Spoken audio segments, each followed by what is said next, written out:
Hi friends, ഞാൻ ഇന്ന് ഇവിടെ ബ്രിഞ്ചോൾ കൊണ്ട് ഒരു ഐറ്റം ഉണ്ടാക്കുകയാണ്. ഇതിനെ നമുക്ക് പിക്കിളെന്നും പറയാം, കറിയെന്നും പറയാം. പക്ഷെ കൂടുതലും ഇത് പിക്കിളിൻ്റെ ഭാഗത്താണ് നിൽക്കുന്നത്. ഇതിന് എണ്ണ കത്തിരിക്ക എന്നാണ് പറയുന്നത്. ഇത് എൻ്റെ ഉത്ഭവം തമിഴ്നാടാണ്. എനിക്ക് പറഞ്ഞു തന്നത് എൻ്റെ ഹസ്ബൻഡിൻ്റെ അമ്മയാണ് എനിക്കിത് ഉണ്ടാക്കാൻ പറഞ്ഞു തന്നത്. ഞാനിത് ഇടയ്ക്കിടയ്ക്ക് ഉണ്ടാക്കാറുണ്ട്. ഇവിടെ എൻ്റെ മോള് അടുത്ത് വരുമ്പോഴും അവരിത് ഉണ്ടാക്കാൻ പറയും. അവർക്കും ഇഷ്ടമാണിത്. ഞാൻ ഇവിടെ ഉണ്ടാക്കി കൊടുക്കാറുണ്ട്. അപ്പോൾ നമുക്ക് എന്തൊക്കെ സാധനങ്ങളാണ് ഞാൻ അതിനു വേണ്ടി എടുത്തു വച്ചിരിക്കുന്നതെന്ന് ഇപ്പോൾ കാണിക്കാം. അത് കഴിഞ്ഞിട്ട് ഉണ്ടാക്കുന്ന സമയം നമുക്ക് കാണാം. എണ്ണ കത്തിരിക്കയ്ക്ക് ആദ്യമായിട്ട് വേണ്ടത് കത്തിരിക്ക തന്നെയാണ്. കത്തിരിക്ക ശരിക്കും ഈ സൈസ് കത്തിരിക്കകൾ തന്നെയാണ് വേണ്ടത്. പിന്നെ ഇതിൽ 2 വലുതായി പോയി. ഈ കത്തിരിക്ക ഇങ്ങനെ കീറണം. കത്തി വെച്ചിട്ട് ഇങ്ങനെ ഇങ്ങനെ ഇങ്ങനെ കീറി വെക്കണം. ഇതുപോലെയാണ് ഇരിക്കുന്നത്. അത് കഴിഞ്ഞിട്ട് വെളുത്തുള്ളി. ഇതിന് ആവശ്യമായൊരു സാധനം വെളുത്തുള്ളിയാണ്. ഈ വെളുത്തുള്ളി ഞാനൊരു 4 ഹോൾ വെളുത്തുള്ളി, അതായത് 4 പൂണ്ട് എന്ന് പറയും, ഫുള്ളായിട്ടുള്ള വെളുത്തുള്ളി 4 എടുത്തിട്ട് അതിനെ ക്ലീൻ ചെയ്തെടുത്ത് ഇത്രയും വെളുത്തുള്ളി ഉണ്ട്. ഇത് കുറച്ച് 5 എടുത്താലും കുഴപ്പമില്ല, 3 എടുത്താലും കുഴപ്പമില്ല. വെളുത്തുള്ളി നമ്മുടെ ആവശ്യത്തിന് എത്ര വേണോ എടുക്കാം, അതിന് വലിയ കുഴപ്പമില്ല. പക്ഷെ ഞാൻ 4 എടുത്തിരിക്കുന്നത്. പിന്നെ പുളി വന്ന് 2 നാരങ്ങ വലിപ്പം പുളിയാണ്. ഇതിന് നല്ല പുളിപ്പ് വേണം. നല്ല കട്ടിക്ക് പുളി പിഴിഞ്ഞ് ഇതിൽ ഒഴിക്കണം ചെയ്യുന്ന സമയം. അപ്പോൾ കാണാം. ഞാനിത് നിങ്ങളെ കാണിക്കാൻ വേണ്ടി പുളി എടുത്തതാണ്. 1 മണിക്കൂറിന് മുന്നേ ചെറു ചൂട് വെള്ളത്തിൽ ഈ പുളി ഇട്ട് വെച്ചിട്ടുണ്ട് അവിടെ. അതിന് ഇത് ഉണ്ടാക്കാൻ സമയം പിഴിഞ്ഞെടുക്കും. അപ്പോൾ പുളി വന്ന് 2 നാരങ്ങ വലിപ്പം. പിന്നെ ഇതിന് ആവശ്യമുള്ളത് നല്ലെണ്ണയിൽ വേണം ഇതുണ്ടാക്കാൻ. നല്ലെണ്ണ 1/2 കപ്പ് നല്ലെണ്ണ ഞാൻ എടുത്തിട്ടുണ്ട്. 1/2 കപ്പ് നല്ലെണ്ണ. ആവശ്യം വന്നാൽ കുറച്ചും കൂടി ആഡ് ചെയ്യാം. ഇപ്പോൾ എടുത്തിരിക്കുന്നത് 1/2 കപ്പ് നല്ലെണ്ണയാണ്. പിന്നെ മസാലകൾ: മുളക് പൊടി 2 ടേബിൾ സ്പൂൺ മുളക് പൊടി. എല്ലാം നിങ്ങൾക്ക് കാണാമല്ലോ അല്ലേ? 2 ടേബിൾ സ്പൂൺ മുളക് പൊടി, 1 ടേബിൾ സ്പൂൺ ദോശപ്പൊടി. ഇതിൻ്റെ കഥ ഞാൻ പറയാം. പിന്നെ 1/2 ടീസ്പൂൺ മഞ്ഞൾപ്പൊടി. പിന്നെ ഉലുവ 1 ടീസ്പൂൺ എടുത്തിട്ടുണ്ട്. പാൻ വെച്ച് ആദ്യം നമ്മൾ കുറച്ച് എണ്ണ ഒഴിച്ചിട്ട് ഈ ഉലുവ ഒന്ന് വറുത്ത് മാറ്റിയിട്ട് അതിലാണ് കൂടുതൽ എണ്ണ ഒഴിച്ച് ബ്രിഞ്ചോൾ വശക്കുന്നത്. ഇതെടുത്ത് പൊടിച്ച് ഇതിൽ ലാസ്റ്റിൽ ചേർക്കും. പിന്നെ ആവശ്യമുള്ളത് കായപ്പൊടി, 1/2 ടീസ്പൂൺ കായപ്പൊടി.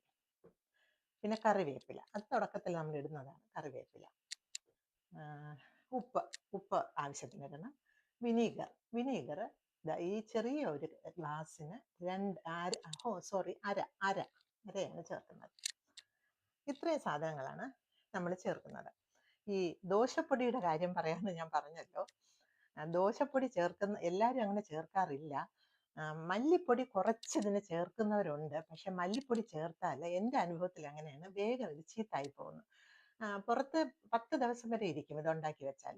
അതുകൊണ്ട് ഞാൻ മല്ലിപ്പൊടി ഇപ്പോൾ ഇടാതെ ദോശപ്പൊടി ഇതിലാകുമ്പോൾ എല്ലാം ഉണ്ടല്ലോ, ധാന്യങ്ങളുണ്ട്, എല്ലാം ഉണ്ട് ഇതിൽ. അപ്പോൾ കൊഴുപ്പ് കിട്ടും നമുക്ക്. ഈ കറിക്കൊരു കൊഴുപ്പും കിട്ടും. കുറേ 10 ദിവസം പുറത്തിരുന്നാലും ചീത്താകത്തില്ല. അപ്പോൾ അത് എൻ്റെ ഒരു പൊടിക്കൈയാണ് ഈ ദോശപ്പൊടി. ദോശപ്പൊടി എന്ന് പറയുമ്പോൾ അറിയാലോ, ഇഡ്ഡലിക്കും ദോശയ്ക്കും ഒക്കെ നമ്മൾ ഉണ്ടാക്കുന്ന ദോശപ്പൊടി, അതാണിത്. ഇത്രയും. പിന്നെ ഉപ്പ് നമ്മുടെ ആവശ്യത്തിനിടും. ഇത്രയും സാധനങ്ങളാണ് ഇതിന് വേണ്ടത്. ഇനി നമുക്ക് ചെയ്തിട്ട് ഇത് ചെയ്യുമ്പോൾ നമുക്ക് കാണാം. അങ്ങനെ നമ്മളെല്ലാം വശക്കി വെച്ചിട്ടുണ്ട്. കത്തിരിക്ക വശക്കി വെച്ചിട്ടുണ്ട്, വെളുത്തുള്ളി വശക്കി വെച്ചിട്ടുണ്ട്, മസാലയെല്ലാം ചെറു ചൂടുവെള്ളത്തിൽ കലക്കിയിട്ടുണ്ട്, പുളി പിഴിഞ്ഞ് വെച്ചിട്ടുണ്ട്. എല്ലാം കൂടി നമുക്ക് യോജിപ്പിക്കാം. ഉലുവ പൊടിച്ച് വെച്ചിട്ടുണ്ട്. അപ്പം എല്ലാം കൂടി നമുക്കൊന്ന് മിക്സ് ചെയ്ത് റെഡിയാക്കി എടുക്കാം. അപ്പം ആദ്യം കടുവറുത്തു. കടുവറുത്തിട്ട് ഇനി അടുത്തത് ചെയ്യേണ്ടത് പശയ്ക്ക് വെളുത്തുള്ളി ഇതിലോട്ട് ഇടുകയാണ്.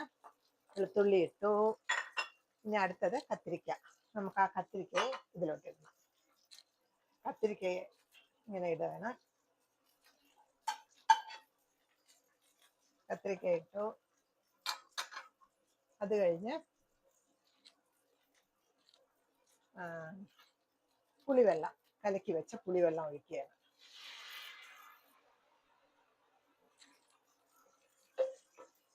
കലക്കി വെച്ച പുളിവെള്ളം ഒഴിച്ചു. ഇനി മസാല, മുളക് പൊടി, മസാല മുളക് പൊടിയും എല്ലാം ഉള്ള മസാല ഉണ്ടല്ലോ,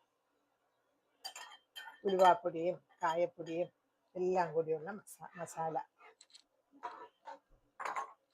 ഇട്ടു. ഇത് നല്ലവണ്ണം, ഇതിൽ കുറച്ച് വെള്ളം കൂടി ചേർക്കാം. എന്നിട്ട് ഇതിൽ കിടന്ന് വെട്ടിത്തിളയ്ക്കണം. അങ്ങനെ നമ്മുടെ എണ്ണ കത്തിരിക്ക ഏകദേശം ആയി കഴിഞ്ഞു. വെള്ളമെല്ലാം എല്ലാ കൂട്ടും എല്ലാം തിളച്ചതിൽ പിടിച്ചിട്ടുണ്ട്.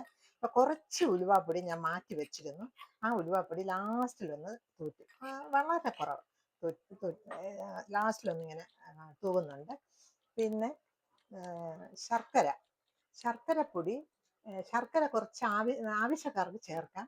ശർക്കര ചേർക്കുന്നത് ഇതിൻ്റെ പുളിയും ഉപ്പും ഒക്കെ ഒന്ന് ബാലൻസ് ആയി കിട്ടാനാണ്.